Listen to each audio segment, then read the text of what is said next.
Antony lolos dari sanksi, siap hadapi Real Madrid. Real Betis mendapatkan kabar baik. Antony yang sebelumnya terkena sanksi larangan bermain, kini resmi bisa turun di laga besar melawan Real Madrid. Awalnya, Antony dihukum kartu merah usai tekel kerasnya ke Juan Iglesias dalam laga melawan Getafe. Namun, banding yang diajukan Betis dikabulkan oleh La Liga pada Rabu malam, membuat Antony bisa tampil dalam duel sengit di Estadio Benito Villamarin pada Minggu dini hari. Kabar ini disambut gembira oleh Antony. Dalam video yang dirilis klub, winger asal Brasil itu tampak tersenyum lebar dan langsung mendapat pelukan dari rekan setim serta pelatih Manuel Pellegrini. "Saya selalu berharap dan akhirnya terjadi. Saya sangat senang dan siap menghadapi laga hari Sabtu," ujar Antony penuh semangat. Kini, dengan semangat membara, Antony dan Real Betis siap memberikan perlawanan sengit kepada Los Blancos. Arsenal tumpul di depan. Ini bukan hal yang mengejutkan. Arsenal kembali gagal meraih kemenangan setelah ditahan 0-0 oleh Nottingham Forest di City Ground. Meski mendominasi 65% penguasaan bola, The Gunners hanya mampu melepaskan satu tembakan tepat sasaran. Mikel Arteta terpaksa menurunkan trisula darurat Trossard, Merino, dan Nwameri akibat absennya Saka, Havertz, dan Jesus. Hasilnya, serangan Arsenal terlihat tumpul dan kurang menggigit. Mantan pemain Arsenal, Martin Keown, menilai performa lini serang yang tumpul ini bukanlah kejutan. Tanpa striker utama, mereka kesulitan menemukan solusi mencetak gol. Secara pertahanan mereka solid, tapi di depan terlalu tumpul, ujar Keown kepada BBC. Dengan persaingan semakin ketat di papan atas, bisakah Arsenal segera menemukan solusi? Atau justru mereka bakal terpeleset di momen krusial musim ini?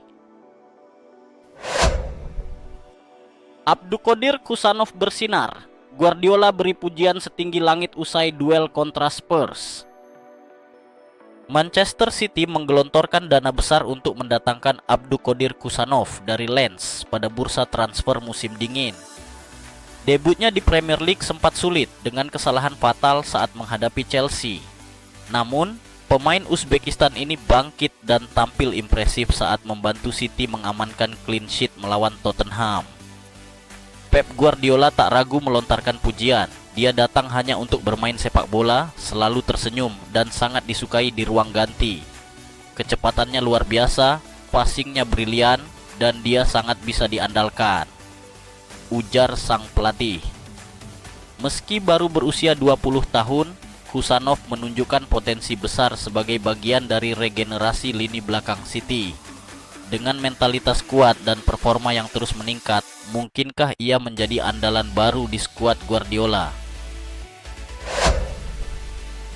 Vinicius Junior pakai ban kapten, momen bersejarah baginya di Real Madrid. Vinicius Junior menjalani laga yang tak terlupakan. Untuk pertama kalinya, ia dipercaya mengenakan ban kapten Real Madrid dalam kemenangan 1-0 atas Real Sociedad di leg pertama semifinal Copa del Rey. Dengan absennya Luka Modric dan Federico Valverde, Vinicius mendapat kehormatan besar di Anoeta. Tak hanya memimpin di lapangan, ia juga mengambil sikap tegas saat rekan setimnya, Raul Asensio, menjadi korban ujaran kebencian. Laga sempat dihentikan, dan Vinicius menjadi jembatan komunikasi dengan wasit sebelum akhirnya ban kapten diberikan kepada Lucas Vazquez. Sungguh spesial. Setelah 4 tahun di sini, menjadi kapten Madrid adalah kebanggaan besar bagiku dan keluargaku. Aku tidak bisa mengungkapkannya dengan kata-kata, ujar Vinicius penuh emosi. Madrid kini bersiap menghadapi leg kedua di Bernabeu pada April nanti. Namun sebelum itu, mereka harus fokus ke laga penting kontra Real Betis di La Liga. Messi tak berniat kembali ke Barcelona selama Laporta masih berkuasa. Lionel Messi tak punya rencana kembali ke Barcelona setidaknya selama Joan Laporta masih menjabat sebagai presiden klub. Guillem Balag memastikan Reuni Messi dan Blaugrana nyaris mustahil selama Laporta masih berkuasa. Meski kontraknya di Inter Miami berakhir musim ini, semua tanda menunjukkan La Pulga akan bertahan di MLS.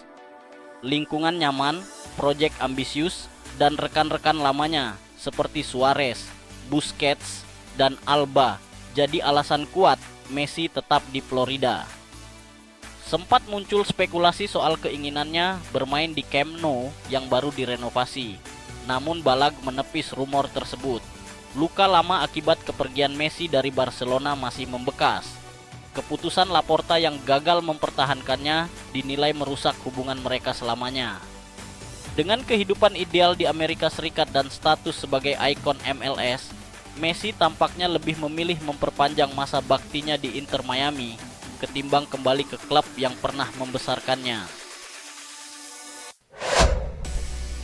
Atletico Madrid incar Nathan Ake untuk perkuat lini belakang. Atletico Madrid mengincar bek tangguh Manchester City, Nathan Ake, sebagai target utama di bursa transfer musim panas. Di tengah rencana perombakan besar-besaran di Etihad, masa depan Ake kini dipertanyakan. Sejak bergabung pada 2020, pemain asal Belanda ini jadi andalan Pep Guardiola berkat fleksibilitasnya di lini pertahanan. Namun, City kini ingin menyegarkan skuad dan Ake bisa saja jadi salah satu pemain yang dikorbankan. Di sisi lain, Diego Simeone sangat menginginkan Ake untuk memperkokoh lini belakang Atletico Madrid yang tampil kurang konsisten musim ini. Dengan kontrak Mario Hermoso yang akan habis, Ake dinilai sebagai solusi sempurna untuk skema permainan Simeone.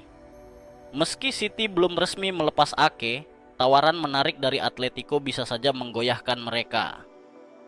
Apakah Ake akan jadi bagian dari revolusi Los Rojiblancos musim depan? Kita tunggu kejutan di bursa transfer nanti.